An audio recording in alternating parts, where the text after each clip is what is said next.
Eh bien, rebonsoir à ceux qui étaient là à la première partie. Bonsoir et bienvenue à ceux qui arrivent ce soir. Donc, petit résumé de la première partie. Depuis juin 1764, un animal, peut-être plusieurs, s'attaque aux humains dans la province d'Auvergne, la province du Languedoc, dans le diocèse du Gévaudan. Et on ne sait pas ce que c'est, mais ça a un comportement complètement atypique. Les autorités, pressées pour des questions d'opinion essentiellement par la presse française et internationale, n'ont pas ménagé leurs efforts, mais ne sont parvenus à pas grand-chose. Alors, au point où nous en sommes, c'est-à-dire à l'arrivée du printemps 1765, il y a déjà eu plusieurs tentatives pour éradiquer là où les bêtes du Gévaudan. Une compagnie de dragons avait été envoyée, des militaires, qui ont travaillé le terrain avec beaucoup d'abnégation dans les conditions hivernales absolument quasiment insurmontables, mais qui n'étaient pas spécialistes du terrain, ni même spécialistes de la chasse. Ils ont ensuite été secondés par des louvetiers normands qui ont été envoyés par le roi Louis XV et qui sont, au moment où on recommence notre histoire, toujours en Gévaudan, mais se retrouvent confrontés à des difficultés de terrain. Sur la nature de la bête, donc, on ne sait toujours pas ce que c'est. Les autorités ecclésiastiques ont été jusqu'à invoquer la possibilité d'un animal surnaturel, jugement de Dieu. La panique s'est répandue sur tout le territoire de chasse de la bête. Mais début 1765, un certain nombre de combats, celui du petit Jacques Portefaix, celui de Jeanne Jouve, la mère qui a défendu ses enfants, ont montré que on pouvait se battre contre la bête avec un certain succès, même si on ne l'a pas tuée, et qu'elle est tout à fait vulnérable aux armes matérielles. Donc nous reprenons notre histoire. Après le combat de Jeanne Jouve, nous sommes en avril 1765. Alors voilà un peu à quoi peut ressembler le paysage du Gévaudan. Il y a certaines parties qui semblent relativement propices à des chasses traditionnelles, à courre, avec des meutes de chiens. Mais dès qu'on rentre un petit peu dans le détail, le terrain est rapidement beaucoup plus difficile que ce que même la photo ici peut montrer. Donc ici, nous sommes au village de Servières et le panorama que j'ai constitué représente le parcours de la bête sur l'intégralité d'une des attaques dont j'avais déjà parlé, un petit garçon qui a été enlevé. Alors, pour vous figurer un peu la chose, vous repérez sur la droite de l'image le hangar agricole qui se trouve sur une petite crête de terrain. L'enfant a été saisi en contrebas de ce hangar. Et la bête l'a traîné tout le long du fond de vallée que l'on distingue en dessous de la ligne des arbres, le long d'une rivière, et a été déposé l'enfant lorsqu'elle a finalement renoncé, quelque part le long de la route qu'on voit monter tout à gauche de la photo. Et donc, comme je le disais, c'est un territoire, c'est un itinéraire qui fait plusieurs centaines de mètres de long, qui est interrompu par des murets de pierre que les témoins disent que la bête a sauté, des murs de 3 pieds, donc un petit peu moins d'1 mètre. Et donc en parcourant ce paysage, on peut se rendre compte que la bête a dû sauter au moins une fois un cours d'eau, sinon 2, selon l'itinéraire exact qu'elle a emprunté.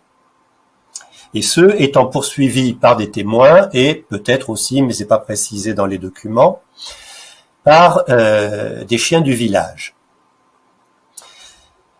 Toujours est-il que nos braves Normands, en particulier, sont probablement extrêmement déroutés par la nature du terrain du Gévaudan, qui combine le terrain de petites montagnes, des grands ravins, des marais et tout un tas de reliefs auxquels leurs méthodes de chasse ne sont pas nécessairement adaptées. Monsieur Duhamel, le capitaine des dragons, avait mis en place un système de grandes battues par lesquelles il faisait encercler une zone dans laquelle on espérait que la bête se trouve encore après avoir été aperçue. Des battues qui mobilisaient en février 1765 jusqu'à 100 paroisses à la fois et de 20 000 à 30 000 hommes pour la plus grande battue organisée, ce qui est probablement la plus grande battue organisée contre un animal féroce de toute l'histoire. Mais bon, la nature du terrain et, semble-t-il aussi, l'habileté de la bête font que, à chaque fois, elle s'échappe, elle est à peine blessée, peut-être une ou deux gouttes de sang.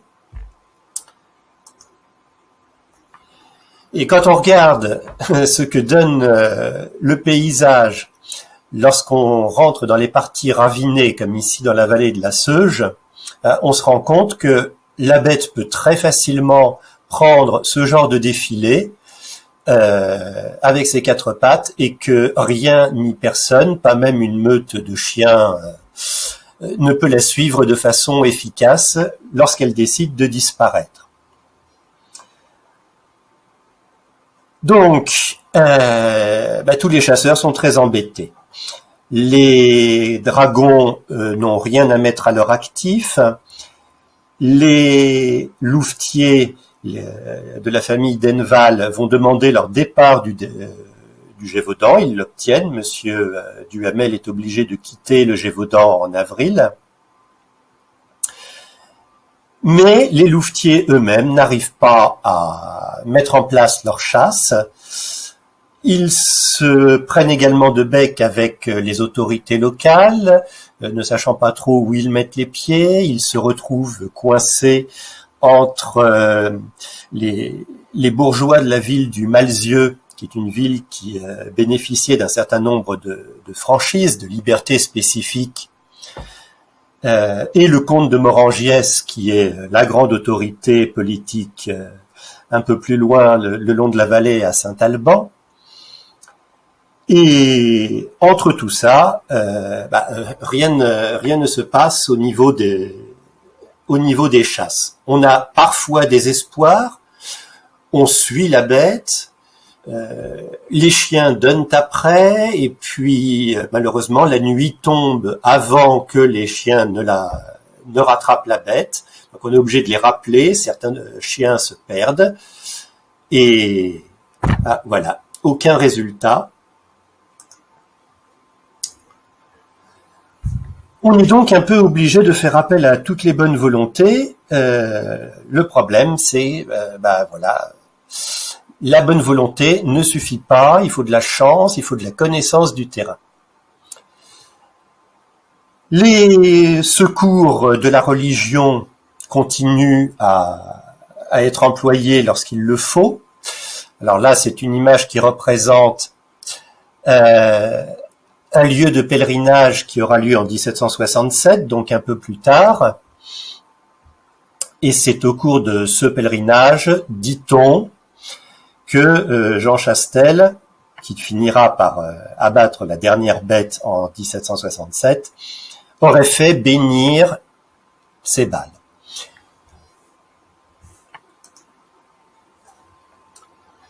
Pour le moment, en tout cas, on se retrouve avec uniquement nos Normands à la chasse qui piétinent.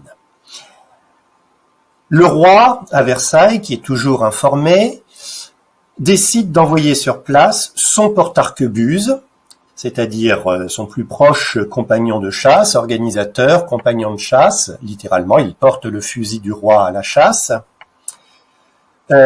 C'est pour Louis XV en particulier un grand sacrifice, parce qu'on sait qu'il chassait presque tous les jours, et l'absence de Monsieur Antoine devait certainement le toucher à titre personnel, mais c'est aussi un grand geste symbolique, puisque, à part lui-même, Louis XV, descendre en Gévaudan, en envoyant son porte-arquebuse, c'est quasiment la personne royale qui vient directement au secours des habitants du Gévaudan. Les Denval, eux, vont être obligés de repartir bredouille en Normandie. Monsieur Antoine a l'avantage d'être chasseur spécifique. Bon, les Denval étaient louvetiers aussi. Peut-être Monsieur Antoine a-t-il un peu plus de souplesse dans ses méthodes. Toujours est-il qu'une fois arrivé sur place, il va faire un certain nombre d'expériences et il va tout faire pour mettre la population de son côté et faire participer la population aux chasses, autrement que comme rabatteur. Et là-dessus, il joue sur les échecs qu'ont pu connaître ses prédécesseurs. Monsieur Duhamel, le militaire, le dragon, avait dressé contre lui une partie de la population, en tout cas ne s'était pas fait des amis avec ses ordres très rigoureux et la façon très rigoureuse dont il exigeait qu'on vienne l'avertir et qu'on soutienne ses dragons et qu'on entretienne ses dragons. Les Denval avaient été pris dans des intrigues politiques. Monsieur Antoine, lui, va tâcher de se concilier un peu tout le monde. Il organise des fêtes à l'occasion desquelles on fait des pèlerinages, donc il se met de côté l'Église. Il fait des aumônes aux paysans pauvres qui sont réquisitionnés pour les battus. Et il va tâcher de former les paysans à un certain nombre de techniques qui peuvent aller depuis le tir des armes à feu jusqu'à comment creuser des fosses à loups. Et sur les pentes, entre autres, du mont Mouchet, qui sera le lieu de la mort de la bête en 1767, on peut encore trouver des fosses à loups qui ont probablement été creusées à l'occasion de toutes ces campagnes. Mais tout chasseur royal, tout porte-arquebuse qu'il soit, avec toute la souplesse, toutes ses ruses, Monsieur Antoine va se faire littéralement balader par la bête comme l'ont été ses prédécesseurs. Et quand je dis balader, on a le récit d'une journée où Monsieur Antoine se met en chasse. On l'informe qu'on a vu la bête à tel lieu, Monsieur Antoine s'y rend, ah oui, mais la bête est déjà partie dans cette direction-là, Monsieur Antoine prend cette direction-là, ah non, la bête est partie par là, Monsieur Antoine part par là, et pour finir, ah bah non, la bête est repartie vers les bois, et la soirée tombe. Monsieur Antoine décide donc de rentrer au château qu'il a choisi comme lieu de sa résidence, le château du Besset, qui est en plein cœur du territoire de la bête à cette époque. Alors, ce territoire de la bête s'est beaucoup restreint depuis le 1er mai, suite à une chasse où la bête a été blessée par 3 frères chasseurs, a été blessé au gros sang, comme on dit, donc on a vu des traces de sang abondantes, et y compris à une certaine hauteur, ce qui indique qu'elle a dû être blessée au poitrail, peut-être à la gorge. Et on avait espéré qu'elle serait morte de ses blessures. En fait, elle réapparaît dès le lendemain, mais l'immense territoire que j'avais montré sur la carte au début de la précédente partie de la conférence, l'immense territoire s'est réduit à ce qu'on appelle la région des 3 monts, le mont Grand, le mont Mouchet, et j'en oublie toujours un sur les 3, le mont Chauvet. Donc c'est un petit territoire beaucoup plus restreint, mais ça veut dire aussi que les attaques s'intensifient sur un nombre restreint de paroisses, dont les paroisses de Nozérolles, juste à côté du château du Besset. Donc c'est pas du tout un hasard si Monsieur Antoine s'est installé à cet endroit. Et il est fort probable d'ailleurs qu'à cette époque, la bête a déjà son repère sur le mont Mouchet. Et le château du Besset, la paroisse de Nozérolles sont situés juste en dessous du mont Mouchet.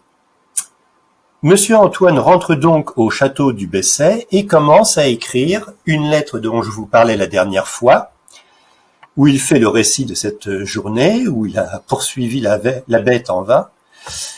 Et c'est là qu'il s'arrête et il écrit dans sa lettre, je m'arrête à la rumeur que j'entends, et quand il reprend la plume, c'est pour raconter que la bête vient d'attaquer non loin du château du Besset. Alors, on a longtemps imaginé que la bête avait littéralement attaqué au pied du château du Bessay. Or, on a retrouvé depuis, toujours grâce aux recherches infatigables d'Éric Thibault et d'autres chercheurs, on a retrouvé le lieu de cette attaque en particulier, qui est quand même à un bon kilomètre à vol d'oiseau du château du Bessay et qui est invisible du château du Bessay. Ce qu'a entendu Monsieur Antoine, c'était pas la rumeur de l'attaque, c'est la rumeur des habitants du village d'en face de l'autre côté de la vallée, la Bessères-Saint-Marie, qui eux, d'un bord de la vallée à l'autre, ont pu voir l'attaque et étaient en train de traverser la vallée en s'étant rassemblés pour tâcher de secourir la jeune vachère qui venait d'être attaquée. Ils arriveront trop tard, Monsieur Antoine arrivera trop tard avec ses chasseurs, et il est obligé de reprendre sa lettre avec un sentiment pas encore de désespoir, mais ça va finir par venir. Il finira par écrire des lettres où il se sent au désespoir, la crainte de ne pas pouvoir être à la hauteur de la confiance que lui a accordé le roi et la hauteur de la tâche qui lui a été confiée. Bon. On a voulu penser de cette attaque que la bête narguait spécifiquement Monsieur Antoine. En fait, il est très probable que la bête comme Monsieur Antoine, ce soir-là, revenaient tous les deux vers leur lieu de logement, la bête sur le mont Mouchet, Monsieur Antoine au Bessay, et que c'est simplement une attaque d'opportunité de la bête qui a été traquée toute la journée, qui n'a pas pu attaquer à son gré et dévorer à son gré toute la journée, une attaque d'opportunité de la bête juste avant de rentrer chez elle.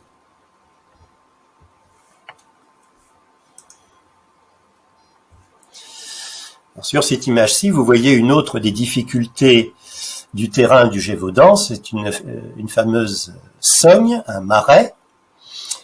Celui-ci est le premier marais que j'ai rencontré quand je suis descendu pour la première fois en Gévaudan, et qu'au volant de ma voiture, j'ai commencé à voir sur les panneaux routiers les noms de lieux de cette histoire que je ne connaissais pour le moment que par les films et les livres. Et donc je me suis arrêté à un de ces premiers endroits. Ici, ça doit être au Lyconès, au-dessus du Malzieu. Et c'est un de mes premiers contacts de visu avec les difficultés. Donc, on voit entre autres la végétation un petit peu haute qui pouvait percer la neige et qui faisait que Jacques Portefeuille et ses camarades, le 12 janvier, avaient emmené leur bétail manger ce genre de végétation dans une sogne. Mais c'est également un terrain suffisamment traître pour que, lors de leur combat, ils aient pu y embourber la bête. Naturellement, les chasseurs s'y embourbent aussi.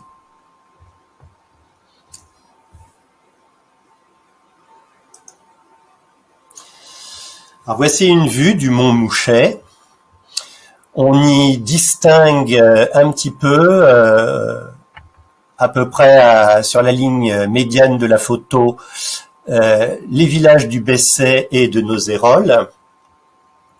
Tout à fait à droite de la photo, sur le plateau, c'est le village d'Auvers.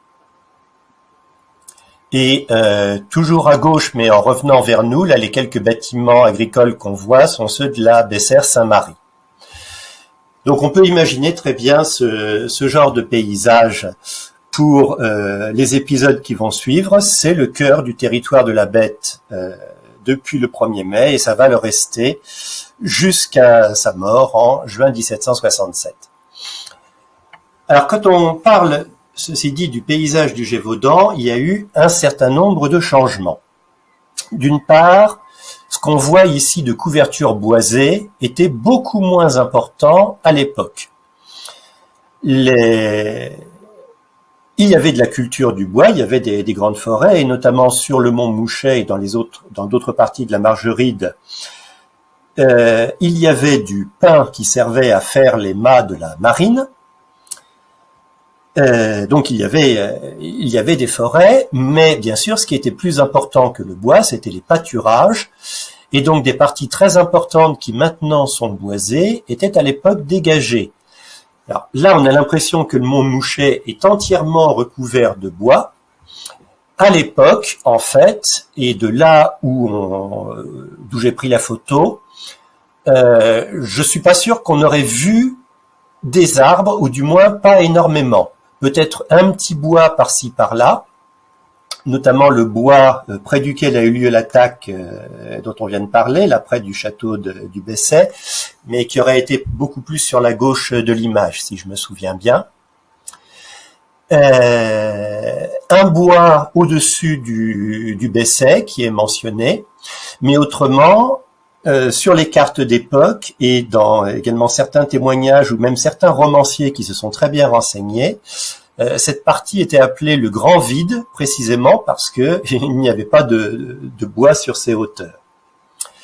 Donc par ailleurs, on a vraiment du mal à distinguer la présence des villages. Les villages auraient été plus importants et plus animés à l'époque qu'ils ne le sont maintenant.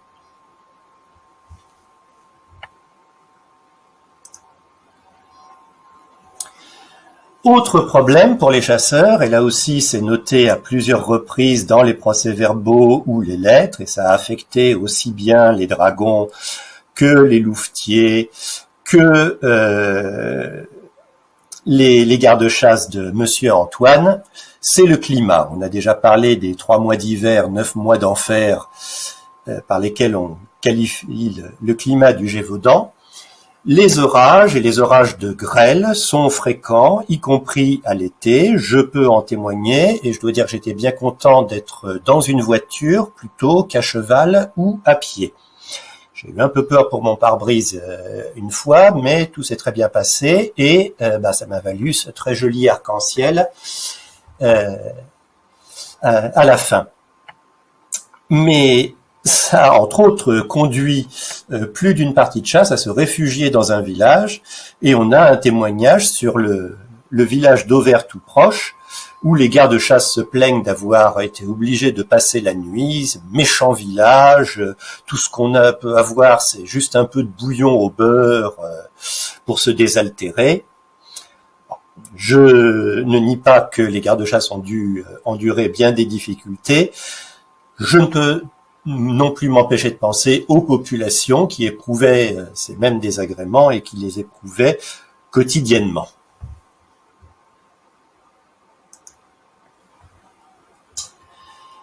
Y a-t-il quelques questions avant que l'on poursuive ?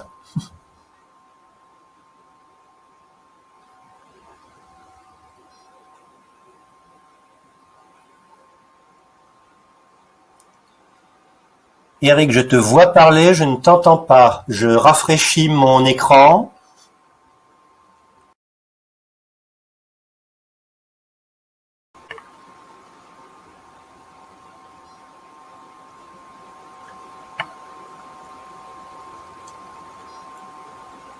Et je ne t'entends toujours pas.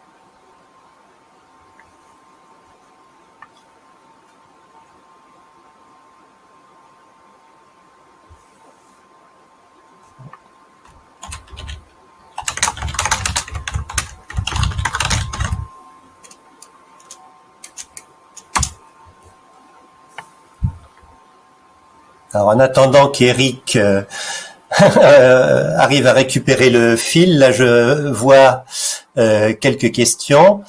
Alors Éric Thibault qui s'en pose beaucoup, et oui, je le sais bien, et nous les partageons souvent. La bête blessée par les 3 frères n'est-elle pas morte? Y aurait-il eu un groupe d'animal, une meute? C'est tout à fait possible. C'est tout à fait possible, effectivement, qu'un animal ait été tué à cette occasion, que cet animal ait été responsable d'attaques sur un plus grand territoire et que du coup, après sa mort, les animaux subsistants se soient trouvés sur un territoire réduit, ce serait cohérent. Maintenant, on n'en aura probablement jamais la preuve. Hein. On n'a jamais à l'époque récupéré de cadavres d'animal pouvant correspondre à la bête gravement blessée par les frères de la Chaumette.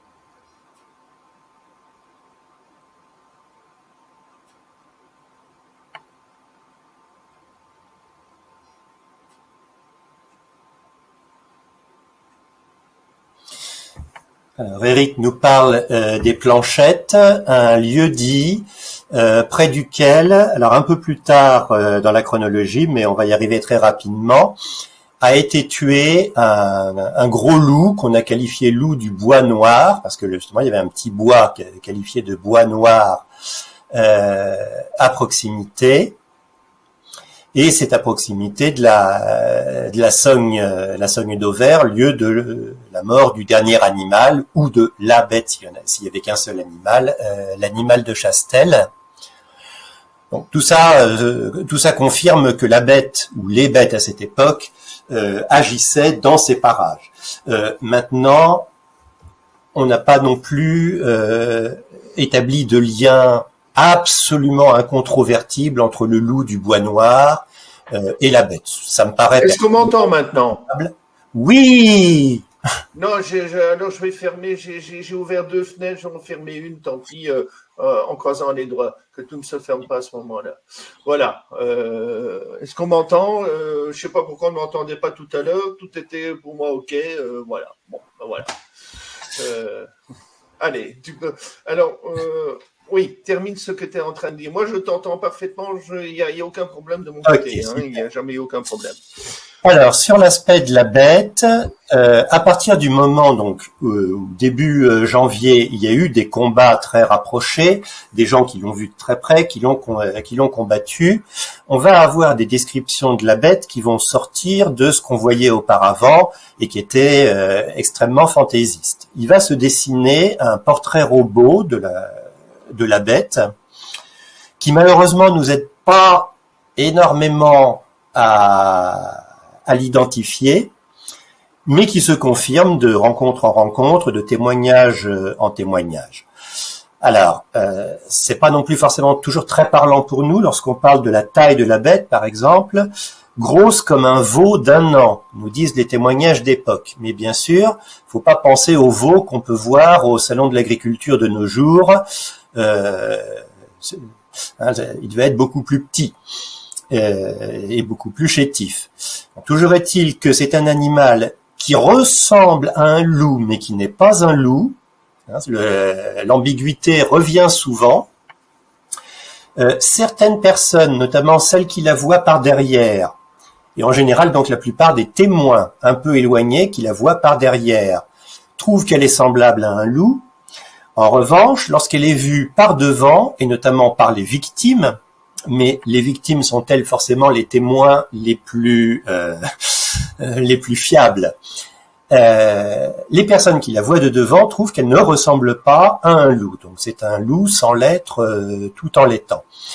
Elle est souvent décrite comme de couleur fauve et elle a une grosse raie noire sur le dos. Alors, les couleurs fauves, pourquoi pas? C'est pas particulièrement spécifique des loups, mais c'est pas à exclure. La raie noire sur le dos ne semble pas non plus être spécifique des loups, mais qu'est-ce qu'on appelle exactement une raie noire? Est-ce que par exemple c'était du poil qui pouvait se hérisser? Est-ce que c'était simplement une traînée de couleur noire? Sur le poitrail, elle avait, dit-on, une tache blanche en forme de cœur. Alors sur le poitrail ou sur la gorge, l'emplacement semble varier un petit peu. Donc, rien qui permette une identification formelle. Alors, l'idée de Catherine Hermary-Vieille dans son roman. Alors, j'ai pas encore lu le roman. Quelqu'un peut me rappeler l'hypothèse?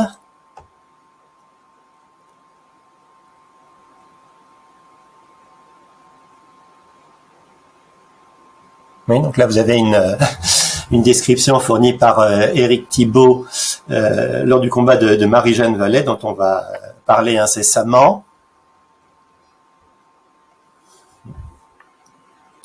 Alors le fait qu'il y ait pu y avoir plusieurs animaux et un seul qui attaque, il semble que ce soit une spécificité des attaques anthropophages.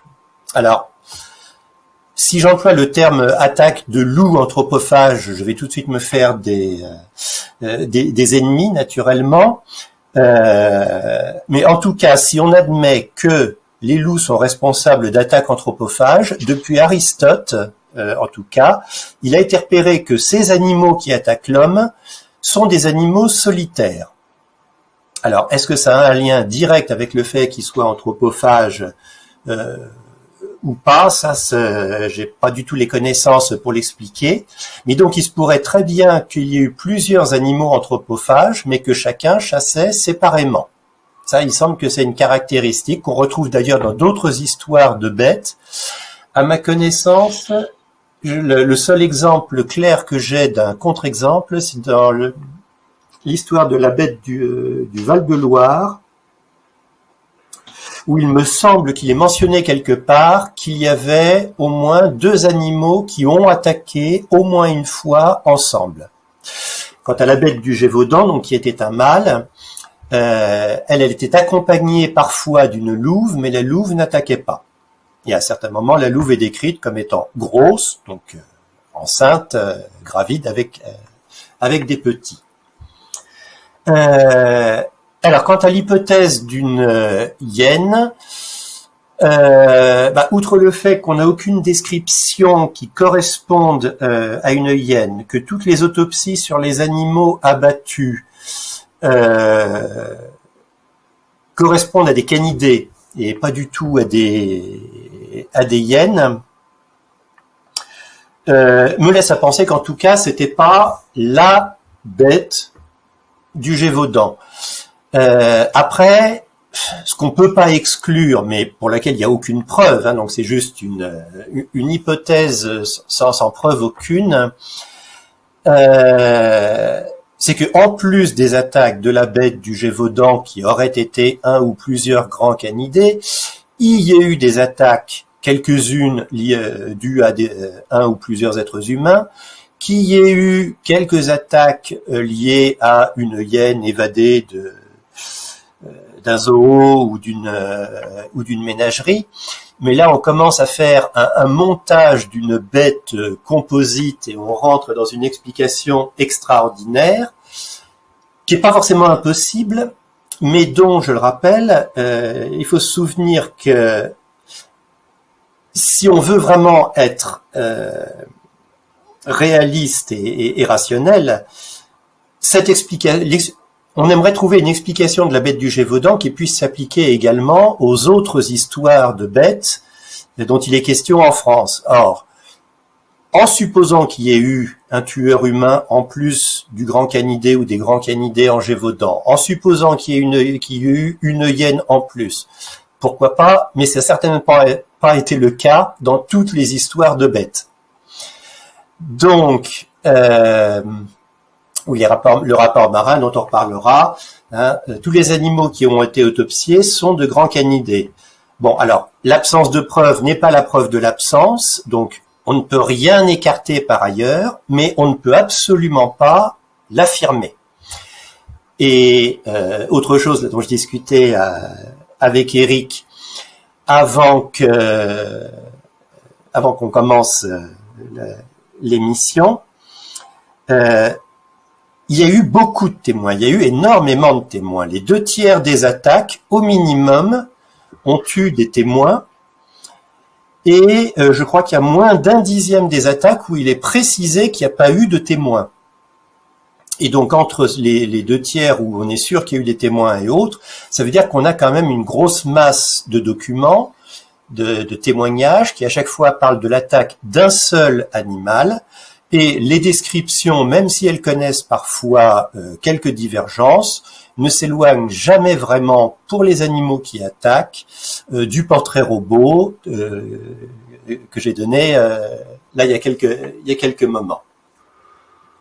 Donc une hyène, pourquoi pas, mais c'est pas nécessaire et il n'y a pas vraiment de preuves qui aillent dans ce sens. Alors, une question, moi c'est ces deux remarques que j'avais à faire de tout à l'heure. Bon, en Belgique, tu disais qu'il y avait moins de bois en Gévaudan à l'époque qu'aujourd'hui. C'était pareil pour les Ardennes et pour l'Ardenne belge. C'était pareil, il y avait, quand on voit les cartes anciennes, il y a nettement au XVIIIe siècle moins de bois qu'il n'y en a aujourd'hui. Voilà, donc ça c'est déjà, il me semble, une généralité pour le XVIIIe siècle. Alors, une question, est-ce que les villages aujourd'hui sont-ils toujours plus ou moins identiques qu'au XVIIIe siècle ou y a-t-il eu des constructions depuis qui ont fait augmenter la taille des villages? Alors, c'est très variable, mais d'une façon générale, l'exode rural a plutôt vidé les villages.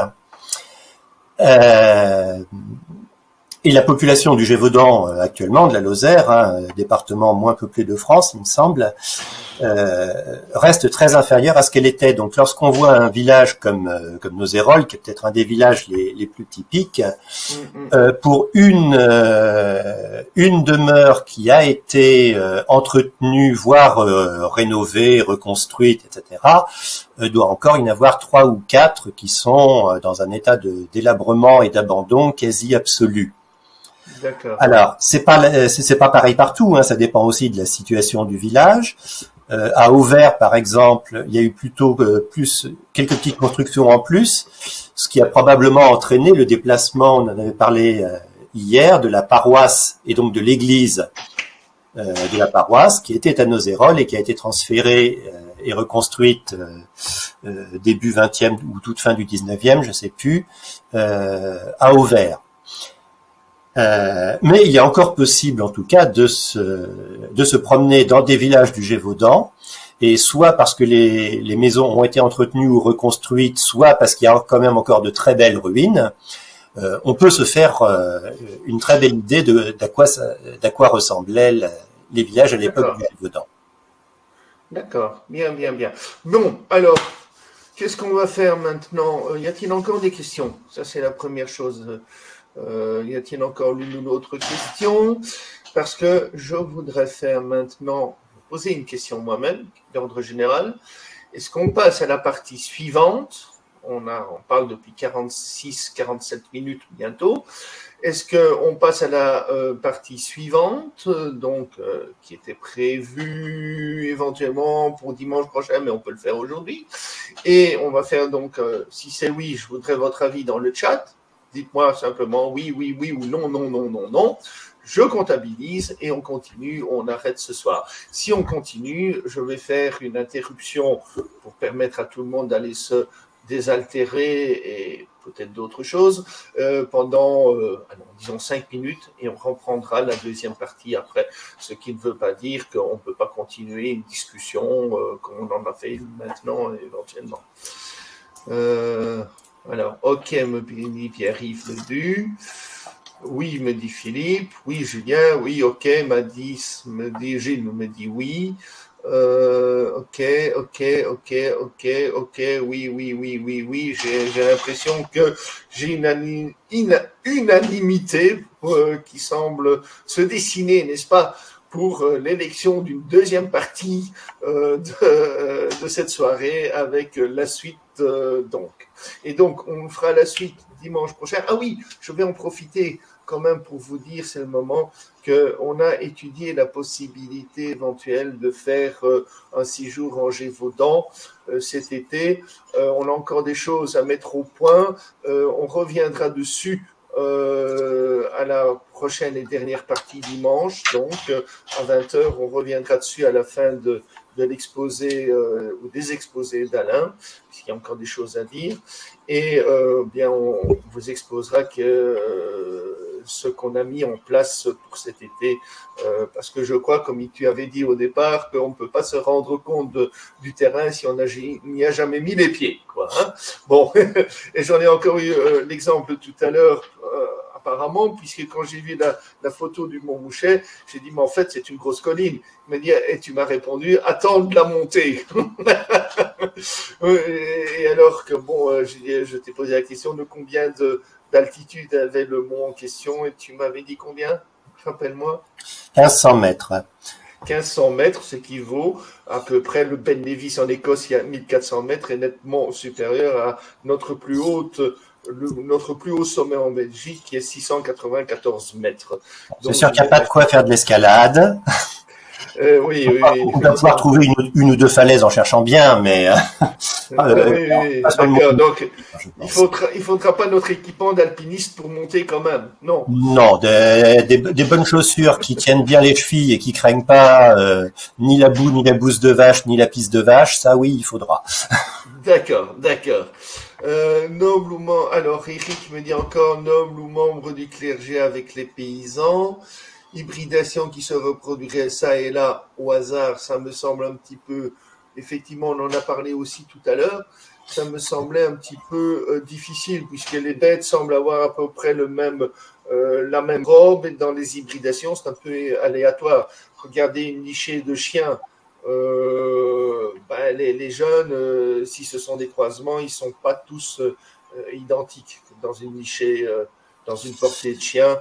Donc, ça me semble, au cours des siècles, hein, je veux dire, puisqu'il y a eu d'autres, comme on l'a dit la fois passée, on a eu d'autres exemples de bêtes et encore plus féroces que la bête du Gévaudan, qui a eu plus de victimes au XVIIe et au début du XVIIIe, effectivement. Et les bêtes, d'après ce que j'ai lu, étaient décrites comme la bête du Gévaudan. Je dirais presque certains rapports de certaines autorités dans ces autres cas, on change les dates et on les met sur la bête du Gévaudan et on est autant, et c'est la même chose. Les mêmes plaintes vis-à-vis de Louis, que ce soit Louis XIV ou de Louis XV ou du Régent, les mêmes types de plaintes, les mêmes descriptions, les mêmes témoignages pour ceux qu'on a. On peut coller une histoire sur une autre, pratiquement. En 1763, juste avant la bête du Gévaudan, il y a eu une autre bête dans le c'était où?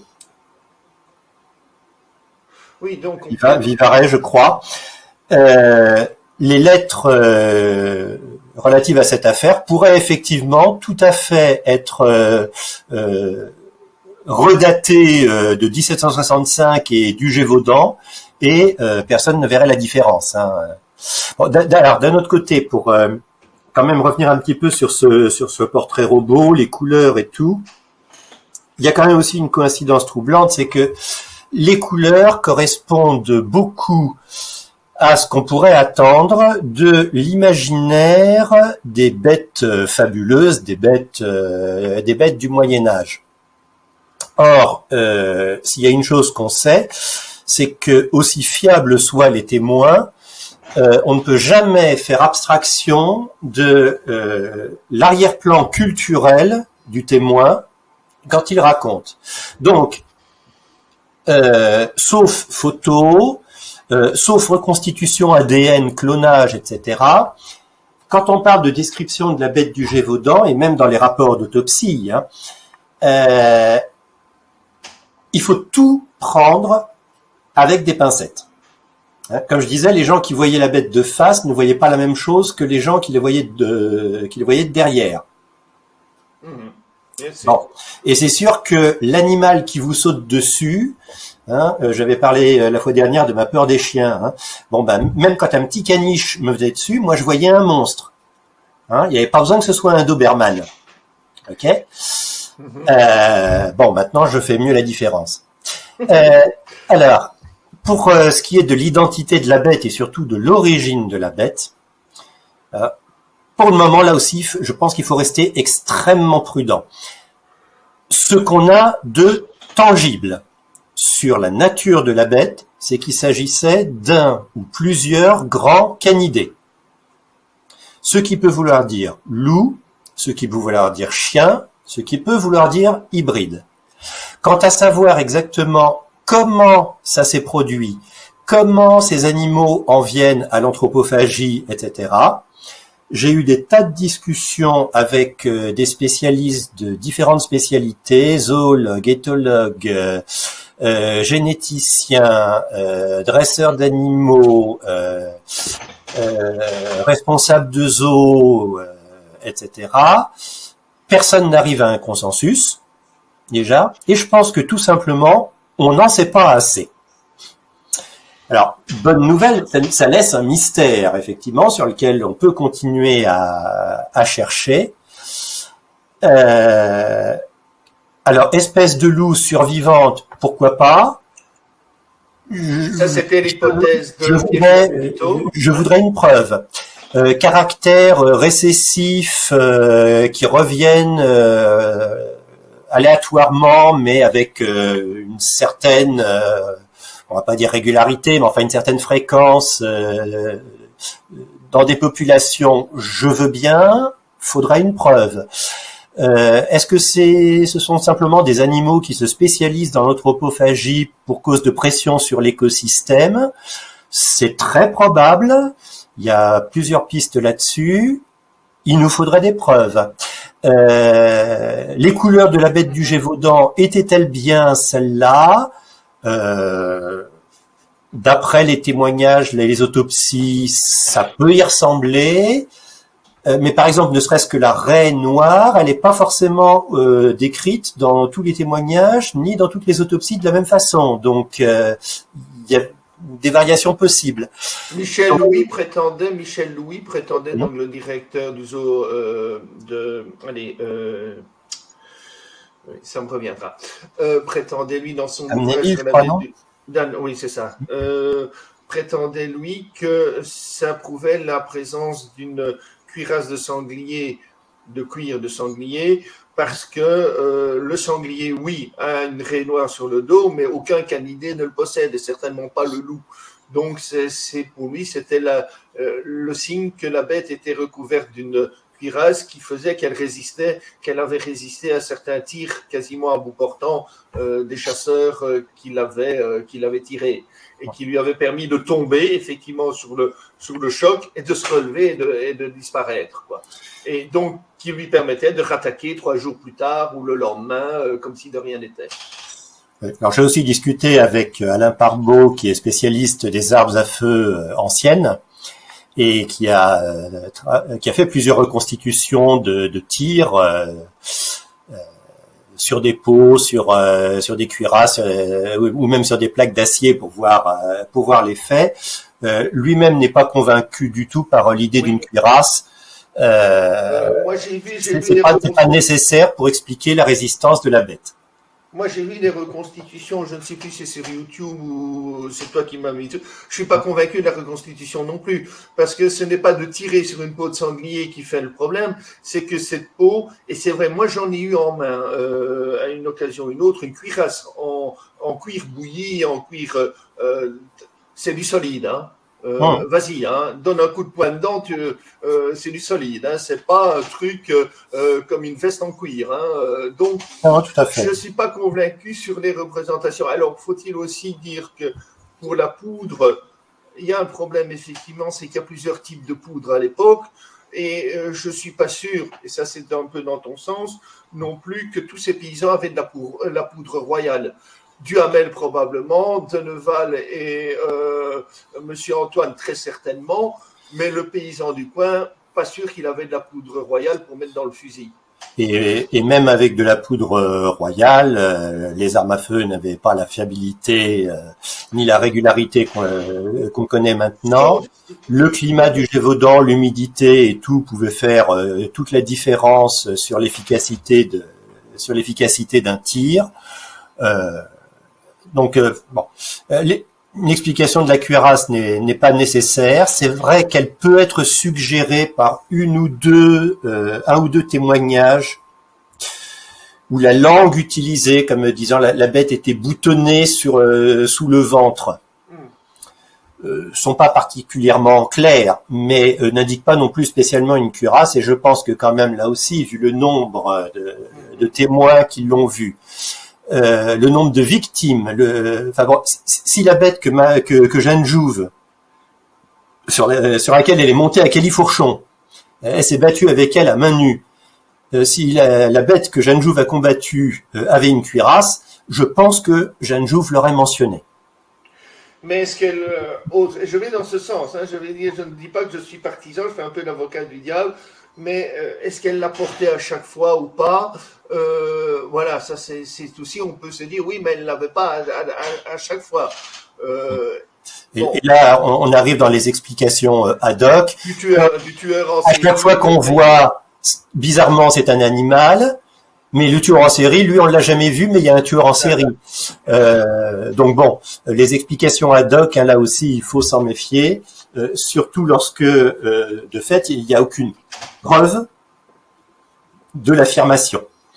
Hein. Alors après, au niveau d'œuvres d'imagination, on est toujours libre de faire ce qu'on veut. Hein.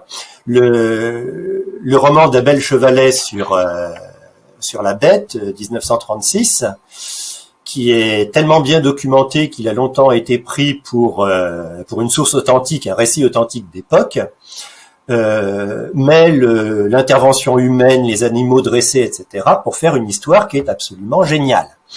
Hein. Que Christophe Gans aurait dû s'inspirer et le faire, à mon sens, plutôt prendre ça comme base de scénario que ce qu'il a fait qui ne tient pas la route à aucun moment. Ça aurait été beaucoup moins grotesque à mon humble avis, effectivement. Mais bon, je suis au moins reconnaissant au Pacte des Loups de m'avoir donné envie d'en savoir plus sur la bête et à Monica Bellucci d'avoir prêté ses formes aux collines du Gévaudan. Bien, donc oui, Julien dit une cuirasse c'est lourd, mais une cuirasse de cuir, moi j'en ai une en main, c'est pas tellement lourd que cela. Hein. C'est moins lourd qu'une cuirasse de métal en tout cas. Et beaucoup de troupes, effectivement, ça je sais aussi, les chiens de guerre qui étaient utilisés dans l'Antiquité et au Moyen-Âge étaient revêtus d'une cuirasse en peau. Et les armées, les fantassins étaient aussi revêtus d'une cuirasse tannée, puisqu'il n'y avait que les chevaliers qui possédaient des cuirasses de métal au Moyen-Âge, hein, et ils n'étaient pas nombreux en plus. Donc, dans toute l'Europe, les chevaliers, c'était pas des gens, il n'y en avait pas des milliers. Hein. Donc, c'est vrai que l'infanterie, qui était des gens du peuple, possédait en général, possédait des armes et des cuirasses en cuir, etc. Donc, c'est pas quelque chose d'impossible, mais c'est vrai que dans le cas de la bête, ça pose la discussion.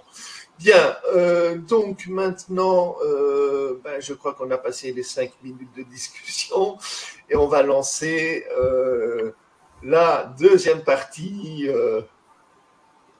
Je vais me lancer, voilà, start et c'est parti. Vas-y, je te laisse la parole et je redisparais dans l'ombre et dans les ténèbres. Alors, de nos jours encore, la bête du Gévaudan est omniprésente en Gévaudan. Elle vous attend là où vous l'attendez vous aussi, et parfois dans des endroits absolument improbables. Et ce qui peut faire le charme ou l'ambiance parfois inquiétante du Gévaudan de nos jours, il faut se rappeler également que c'était une terrible réalité pour tous les gens qui ont vécu. Alors là, je vois la question sur des fous, l'enquête du lieu, l'ADN, etc. On y reviendra. Ça mérite effectivement qu'on en parle un peu plus mais on y reviendra. Donc voilà sous quelle forme, de nos jours, il peut nous arriver de croiser la bête. Il y a bien maintenant énormément de statues sur à peu près tout support imaginable de la bête. Celle-ci se trouve au village d'Auvers, à côté de la maison de la bête, où l'été se tient le petit musée de la bête du Gévaudan. Et oui, alors la statue est remarquable par elle-même. Ici, elle a été prise par Bernard Soulier sous la neige, et je dois dire que c'est peut-être la plus belle photo de cette statue que je connaisse, parce que la neige saupoudrant les moindres reliefs de la statue la rendent absolument saisissante. Alors, il s'agit d'un autre combat très célèbre qui date du 11 août, c'est-à-dire 2 jours après que la bête est attaquée au pied du château du Besset, le combat de Marie-Jeanne Vallée contre la bête. Alors, je n'en dirai pas énormément sur Marie-Jeanne Vallée parce qu'elle a désormais son biographe attitré, Éric Thibault, qui a fait des recherches absolument faramineuse, qui a trouvé des choses sur la vie de Marie-Jeanne avant, pendant et après l'histoire de la bête. Il a consacré un article sur Wikipédia, a retrouvé des choses extraordinaires comme sa taille, une description de son visage et autres. Donc, je vais juste en rester. Et oui, dont sa taille. Enfin, elle aussi, on a son portrait robot. Pour information, Eric, j'espère que tu ne m'en veux pas si je dévoile un petit peu. La dite demoiselle faisait environ 1m46, 4 pieds 6 pouces de l'époque. Alors, pourquoi le combat de Marie-Jeanne Vallée était-elle célèbre ? C'était une jeune fille qui était servante du curé de Pauillac en Margeride et qui était allée faire les courses à une ferme de l'autre côté de la vallée avec sa sœur. Dans le creux du vallon qu'elle devait traverser en franchissant un ruisseau, elles ont toutes deux été attaquées par la bête.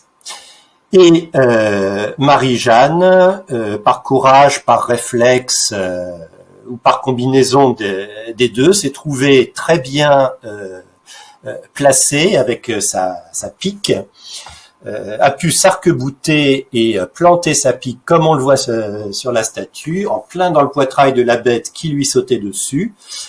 La lame aurait pénétré sur une profondeur de 7 à 8 cm, si je me souviens bien, dans le poitrail de la bête. Monsieur Antoine a pu vérifier que la lame était ensanglantée sur cette longueur. La bête crie, tombe à l'eau, se roule dans le ruisseau, s'enfuit et, encore une fois, on espère que peut-être elle mourra de ses blessures. Marie-Jeanne Vallée fut pour cet exploit qualifiée par Monsieur Antoine de pucelle du Gévaudan, en référence à Jeanne d'Arc. Et malheureusement, elle fait partie des injustices dont on parlait la fois dernière. Alors que Monsieur Antoine rapporte ses exploits à la cour et à ses supérieurs, Marie-Jeanne Vallée ne sera jamais reconnue, ne recevra jamais de récompense, contrairement à Jacques Portefaix ou à Jeanne Jouve. Elle ne recevra jamais de récompense pour cet acte de courage.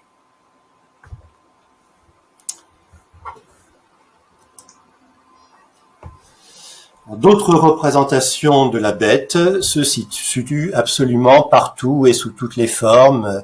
Vous allez voir un abreuvoir, le robinet est en forme de bête.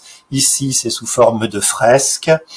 Donc, j'ai mentionné les sculptures. Vous avez des scénettes qui sont représentées. Alors, le Luc n'est pas à proprement parler en Gévaudan, c'est le lieu des toutes premières attaques de la bête près de Langogne.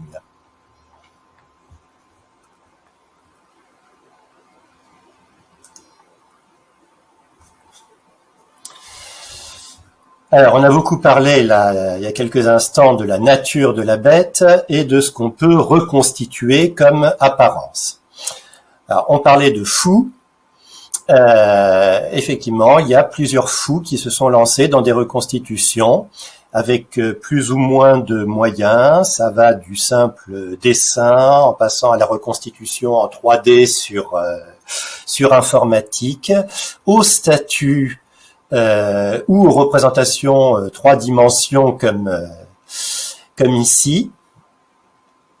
Et le moins qu'on puisse dire, c'est que même lorsqu'elle se base sur les mêmes documents, les autopsies, le rapport Marin, par exemple, qui est l'autopsie de la bête de Chastel,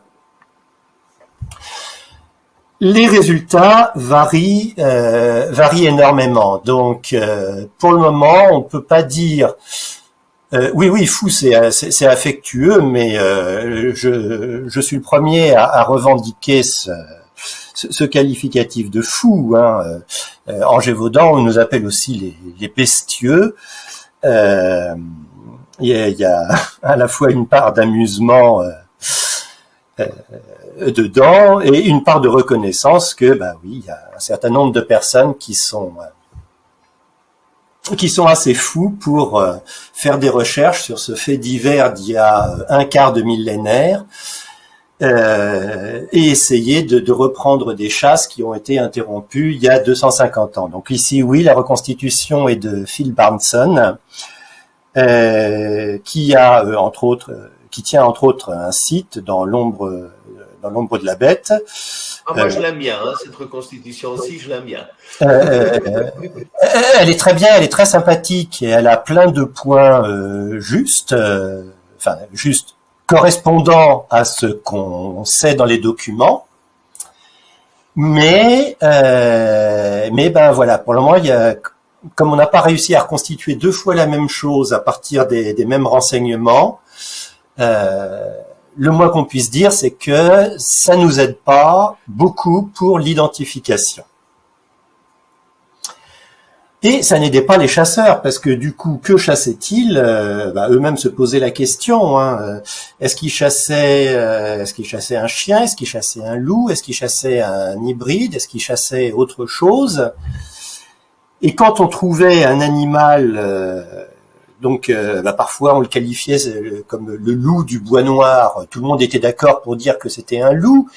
Mais alors pourquoi est-ce que les autres témoins de la bête ne parlaient pas de loup? Et bon, bref,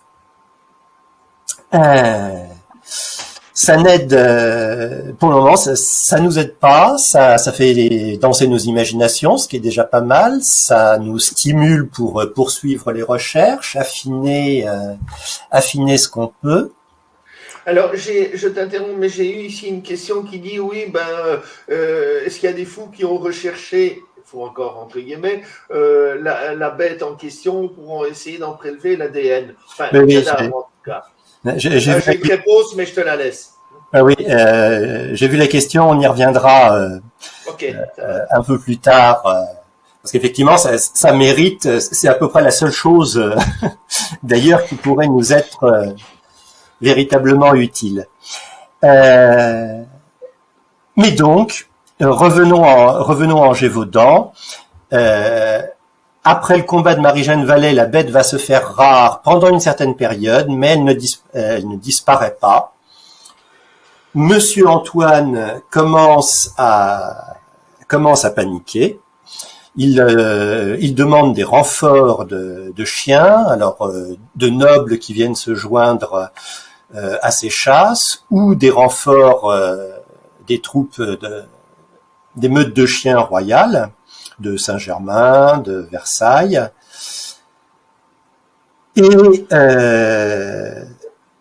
Et ses relations avec la population, qu'il a pourtant essayé de ménager, ne vont pas forcément sans heurts. Et notamment le 16 août, donc quelques jours après, dans une sogne, 2 de ses gardes-chasse sont apparemment sciemment envoyés s'embourber par des paysans du Gévaudan qui feraient partie d'une des familles Chastel, qui sont très nombreuses dans la région. Alors, il n'est pas impossible qu'il s'agisse de la famille Chastel, du Jean Chastel qui abattra la bête. Maintenant, on n'en a pas non plus la certitude absolue. Comme on dit fréquemment, si on devait faire des mises en accusation de la famille Chastel sur la foi des documents qu'on a, ce serait même pas pris en dépôt de plainte à la gendarmerie parce qu'on n'est pas sûr des prénoms des personnes concernées, on n'est même pas sûr de leur lieu d'habitation. Et comme je disais, les familles Chastel, la famille Chastel de Jean Chastel déjà était présente un peu partout avec différentes branches, et il y a plusieurs localités avec différents Chastel, donc on n'est pas forcément sûr qu'on parle toujours de la même chose. Est-ce que, moi j'avais lu aussi que Jean et ses fils avaient fait suite à cet épisode de la prison pendant plusieurs jours, je ne vais pas m'avancer, et que la bête n'aurait plus attaqué pendant ce jour-là, ou est-ce que c'est une légende? Ouais. Alors, non, oui et non.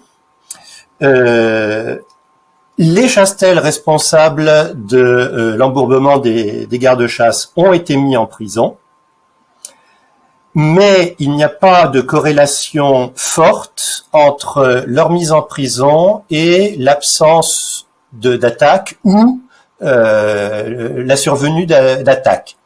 Donc on ne peut pas justement les inculper ni les disculper, d'ailleurs sur cette fois-là.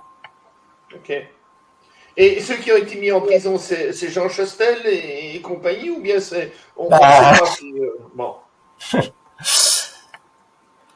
À titre personnel, je pense qu'il est probable qu'il s'agisse du Jean Chastel et de 2 de ses fils. Mais comme je disais, ça rentrerait même pas dans un dépôt de plainte parce que les documents qu'on a ne suffiraient pas à prouver leur identité. Pas de prénom, pas de lieu d'habitation.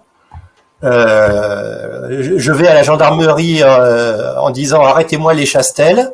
Ils me diront lesquels. Ah bah je sais pas. Donc l'affaire de la culpabilité des Chastel s'arrête là. Par rapport à la bête, hein. Maintenant, donc c'est bien des Chastel qui ont envoyé s'embourber les gardes-chasse. Mais c'est tout ce qu'on peut dire. On n'a pas retrouvé les registres séculiers de Saugues où ils ont dû être enfermés. On ne sait pas quand est-ce qu'ils ont été libérés.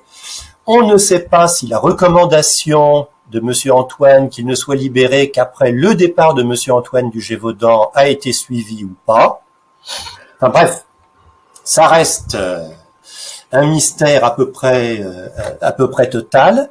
Si on veut utiliser cet épisode pour en charger les Chastel, on peut le faire dans le cadre d'une œuvre d'imagination, mais certainement pas dans le cadre d'une œuvre historique. D'accord. Ok. Toujours est-il que, à 2 doigts de désespérer, Monsieur Antoine va recevoir des renforts de chiens, va recevoir notification qu'un animal fait des ravages de moutons près d'une abbaye royale. Il y envoie des gardes. Il semble, d'après le retour de ces gardes, qu'il pourrait s'agir de la bête. Alors c'est un coin au-delà de l'Allier, dans un coin où la bête a priori n'a jamais mis les pieds ou les pattes, mais qui n'est pas impossible en soi comme territoire. Monsieur Antoine s'y rend avec ses gardes-chasse.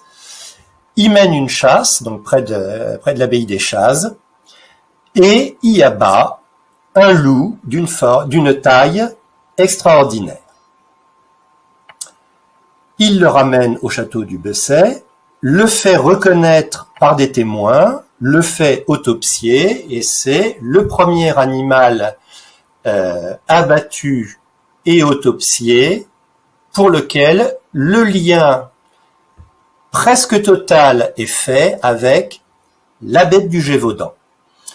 Alors, ceci dit, Monsieur Antoine ménage ses arrières dans ses commentaires. Il dit « Il nous a semblé que cette bête pourrait être celle qui a fait tant de ravages. » Et plutôt que de remonter tout de suite se réjouir du succès de sa chasse, Monsieur Antoine va rester en Gévaudan, mener d'autres chasses pour s'assurer qu'il a bien exterminé toute la famille de cet animal, donc la louve, et les louveteaux, de crainte que le comportement de la bête, s'il s'agissait de la bête, ne se reproduise ou n'ait été transmis par le père. Et donc ça, c'était le 20 septembre 1767, jusqu'à début novembre, il n'y a plus d'attaque de la bête du Gévaudan avérée.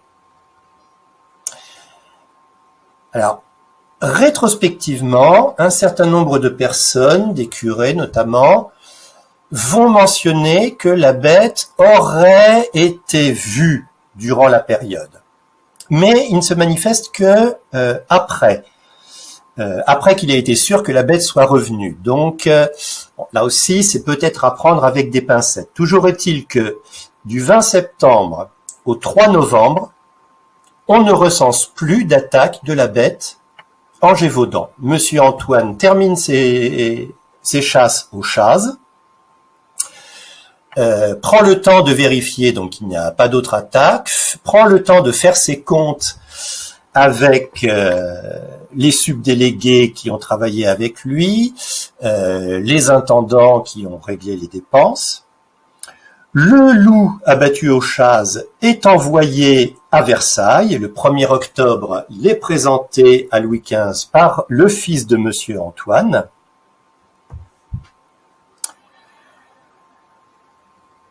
Le 3 novembre, donc, Monsieur Antoine quitte le Gévaudan. Apparemment, il a mis fin aux pérégrinations et au meurtre de la bête. Mais bien sûr, j'ai déjà trop dévoilé de l'histoire, on sait que celle-ci va se poursuivre jusqu'en 1767.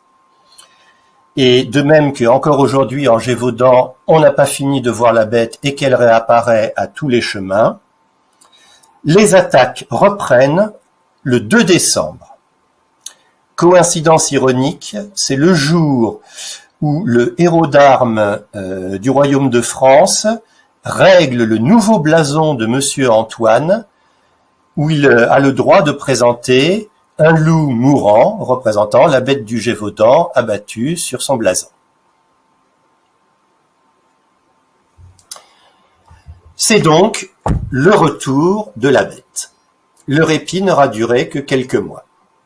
Et c'est encore de nouveau un mystère. Qu'est-ce qui a valu ce hiatus pendant lequel il n'y a pas eu d'attaque? Ou qu'est-ce qui a valu la résurgence d'une nouvelle bête? Est-ce que c'est un louveteau de la précédente bête qui, devenu un peu plus vieux, aurait repris la suite? Est-ce que c'est un autre groupe de bêtes? Mystère et boule de gomme, on n'en sait rien. Mais pour les populations qui ont pu espérer un moment que ça y est, le cauchemar était fini, eh bien non, le cauchemar continue.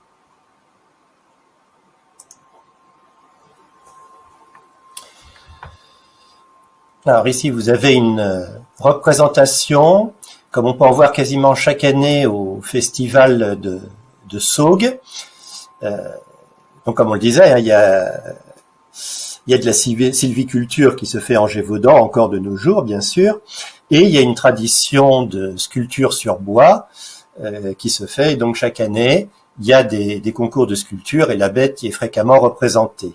Au-dessus de la ville de Saugues, a longtemps trôné une gigantesque statue de la bête en bois, que certains ont surnommé l'alligator, d'après son allure générale quand on est un peu éloigné. Ici, celle-là, je l'avais surnommée l'écureuil. Mais enfin, faut reconnaître que l'écureuil a quand même de grandes dents. Bon, maintenant, ce sont de superbes œuvres d'art.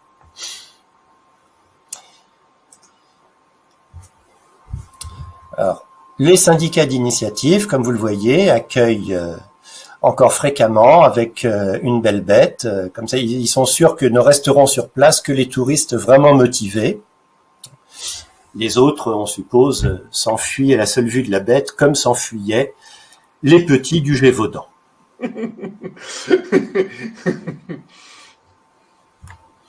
Là, vous avez une bête un petit peu naïve, au-dessus d'une porte et sur un bâtiment fermier de village qui pourrait être d'époque, je ne sais pas. La représentation cachait la date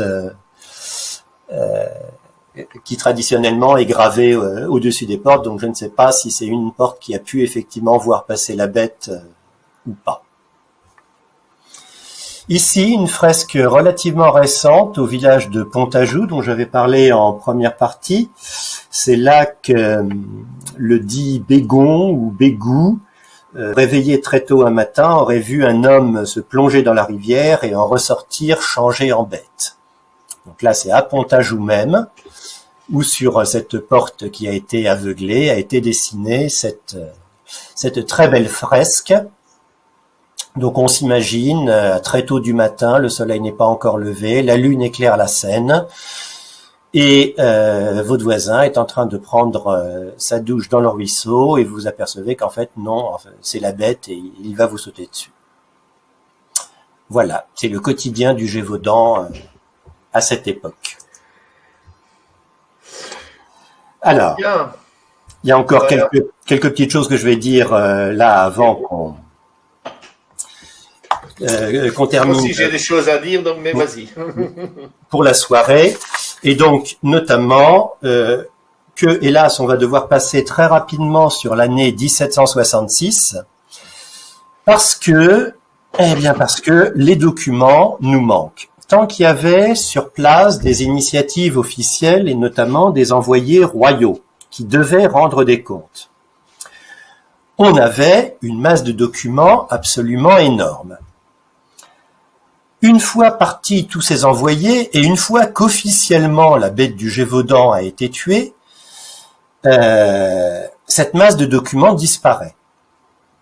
Sur l'année 1766, alors il nous reste encore un certain nombre de registres mortuaires, mais d'autres documents, comme les comptes qui sont tenus par les subdélégués, laissent à penser que, au moins pour certaines périodes, soit nous ne disposons pas des registres correspondants, soit les décès n'ont pas été enregistrés comme décès dus à la bête.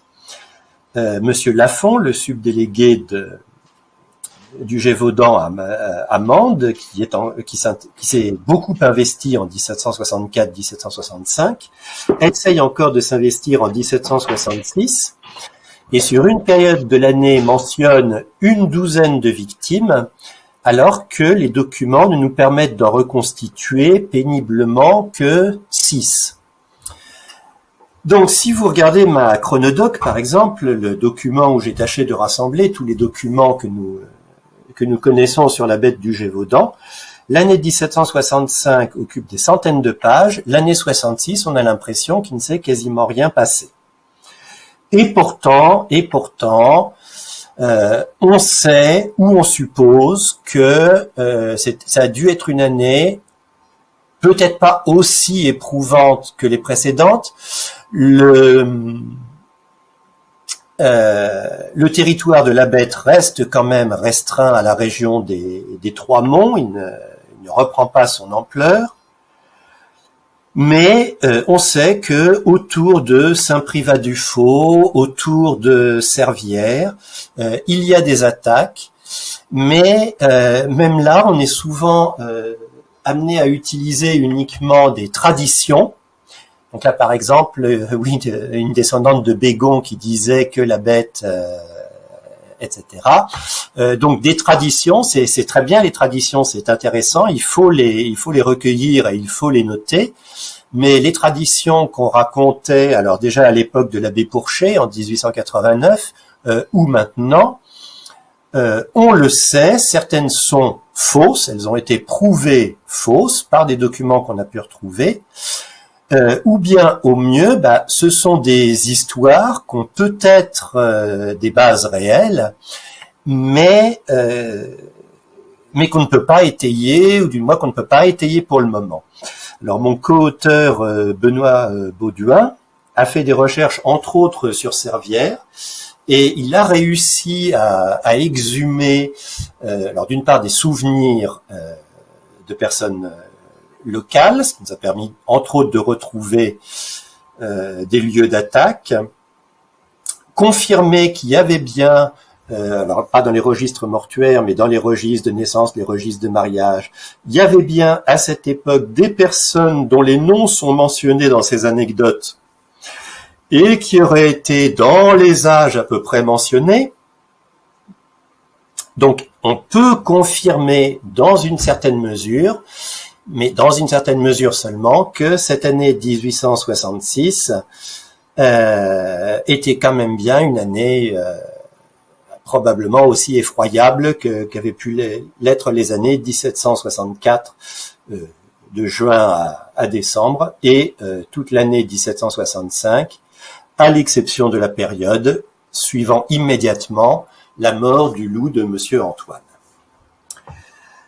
Donc là, je propose qu'on fasse la dernière pause pour aujourd'hui. Nous reprendrons la dernière fois avec la fin de l'histoire de la bête de 1767 à nos jours. C'est là qu'on parlera de qu'est-ce qui nous reste de la bête et est-ce qu'il est encore possible qu'on retrouve des morceaux de bête, voire de l'ADN de bête, comme on est quelques-uns à le rêver. Et donc là, éventuellement, qu'on parlera plus à fond et concrètement, si on allait voir un peu sur place ce qu'il en est. Ouais. Alors, je suis sûr que parmi les gens ici, mais pourquoi pas, il y en a qui ont déjà été sur place parmi nos participants de ce soir, qui les connaissent, mais c'est pas grave. C'est une occasion peut-être d'en débattre. Ce sera une occasion peut-être qu'ils apportent quelque chose en plus au moulin. Enfin bon, voilà, ça peut être tout à fait intéressant éventuellement qu'ils y participent également. Hein. Ça, il n'y a pas de restriction à cela. Alors, moi, j'ai eu des demandes aujourd'hui de gens qui n'ont pas pu suivre la première conférence. Et j'ai mis, et je peux le remettre autrement aussi si c'est pas possible, j'ai mis l'adresse ici, donc je vais voir si je peux l'envoyer. Voilà, bon. Attendez, je vais voir. Voilà. Donc j'ai mis le replay ici, je peux le remettre dans le chat aussi, on va faire ça aussi comme ça. Voilà. Où vous trouverez le replay, et il paraît qu'il fonctionne. Voilà. Vous pouvez le trouver ici. Donc, il paraît qu'il fonctionne parce que quelqu'un me l'a demandé, je l'ai envoyé par email et il m'a dit ça fonctionne. Je me demande si c'est pas Éric Thibault qui m'avait demandé, enfin, il y avait quelqu'un, peu importe, qui me l'avait demandé. Donc, voilà. Donc, vous l'avez en bas. Vous pourrez retrouver ceci, mais ceux qui ont participé la dimanche passé l'ont automatiquement reçu normalement par la plateforme qui l'a envoyé automatiquement à tous ceux qui s'étaient inscrits. Qu'ils aient participé en direct ou qu'ils n'aient pas participé, du moment qu'ils sont inscrits, normalement, c'est envoyé automatiquement. Voilà. Donc, il est quelle heure? 1h31, c'est bien. La fois passée, on avait fait 2 heures, c'est bien. Mais on s'améliore. Mais je peux encore faire une demi-heure ou 1 heure ou 2 heures. Hein. Faut m'arrêter. Hein. Ça, c'est pas le problème. Hein. S'il y a des questions, je peux encore prendre une demi-heure de questions si vous voulez.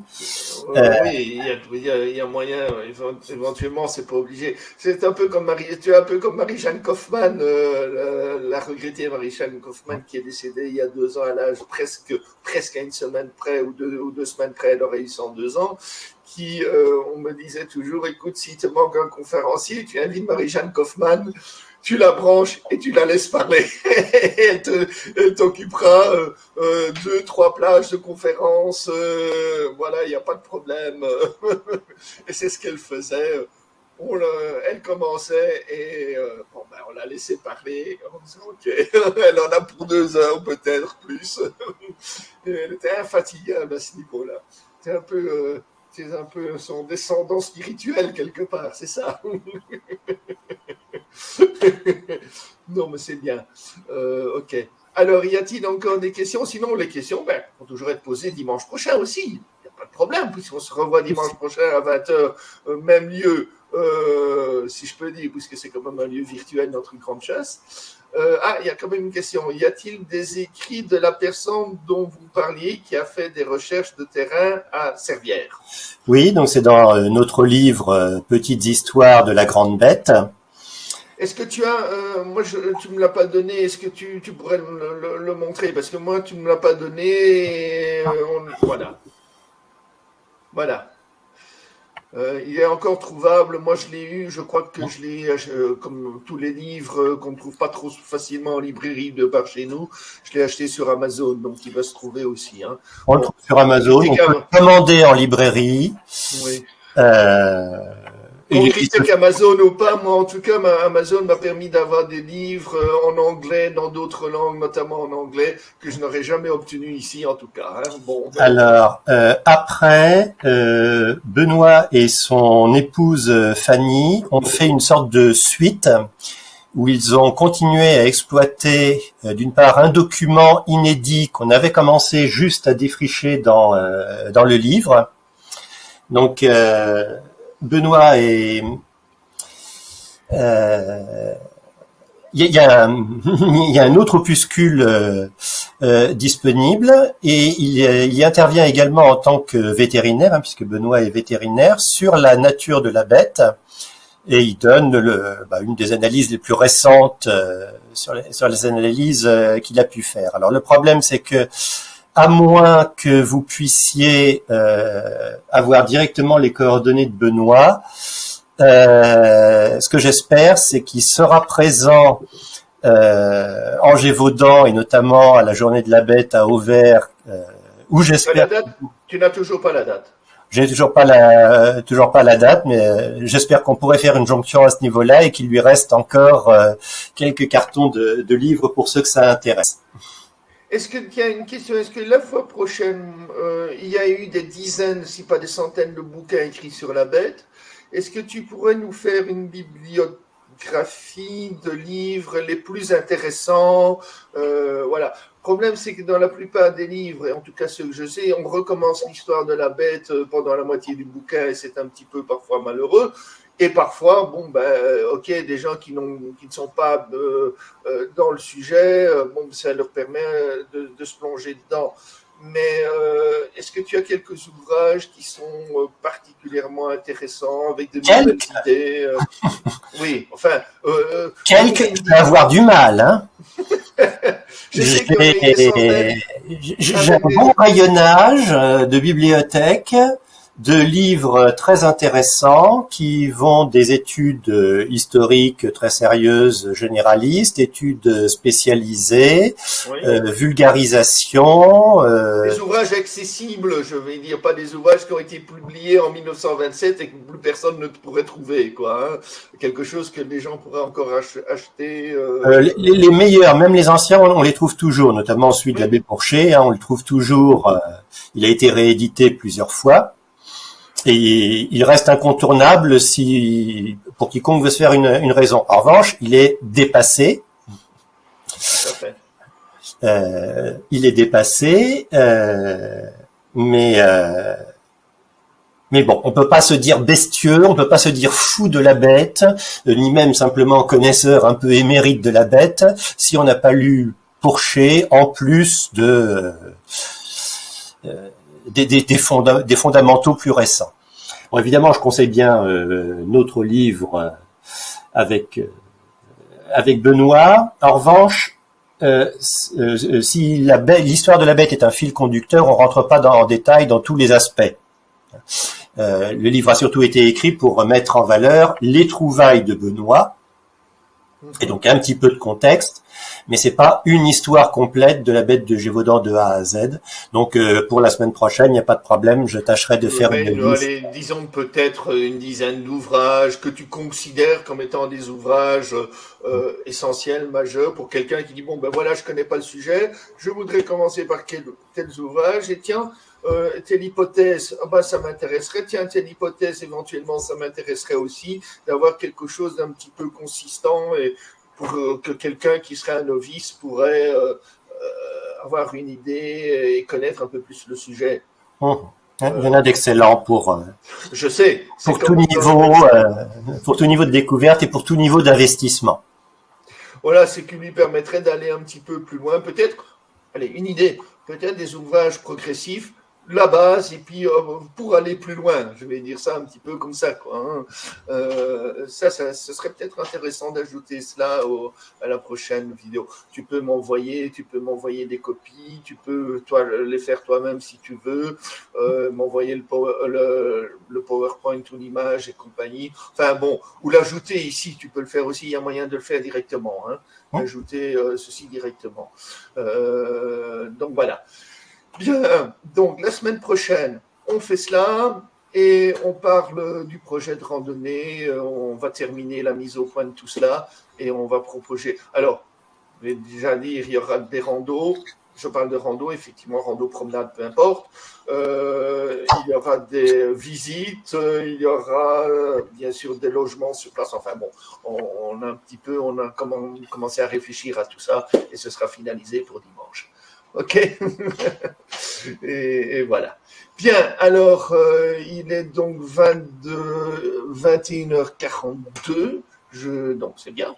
Je vous remercie tous d'être là. Soyez là la semaine prochaine. Faites de la publicité aussi. Vous aurez des informations pour la semaine prochaine. J'enverrai ça dès demain, dans la journée en tout cas. Donc, je vous enverrai les invitations, les liens pour vous inscrire la semaine prochaine. Rameuter du monde, parce que plus on est de fous, plus on rit, comme on dit.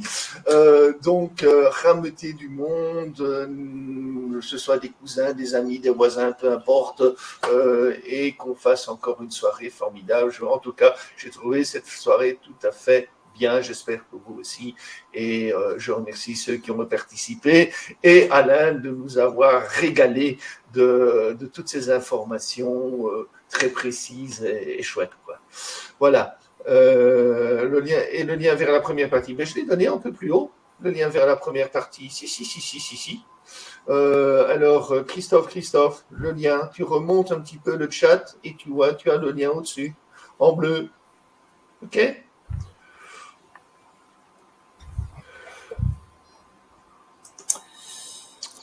Voilà, alors Christophe, tu l'as trouvé? Ok, c'est bon, alors on peut se quitter ici. S'il y a un problème pour le lien, je ne crois pas, eh bien, bon, ben, vous m'envoyez un petit email, vous avez l'adresse dans les messages, et voilà, je vous le réenverrai, ou si vous n'avez pas eu le temps de le prendre ou de vous connecter.